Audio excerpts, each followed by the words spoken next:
most of the patients may require some amount of modification in terms of their nutrition, in terms of their caloric requirement, and the reason is their caloric requirement might slightly be up. Patients also may require a bit of adjustment in terms of the kind of, I would say, the structured meal what they have been having till now. So some patients will require again modification in terms of their protein content, where more proteins like legumes, lentils, eggs, I would say chicken, lean red meat, all those can be utilized for the completion of protein requirements, I would say.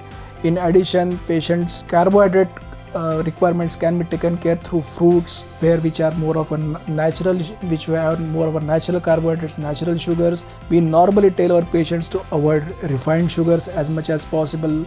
Good fat content, a bit of a butter, and a bit of an oil is also something what we normally recommend for the patient. We normally tell them not to go overboard in terms of fat requirement or in terms of fat content or also in terms of carbohydrate content. So some modifications will be required for all the patients.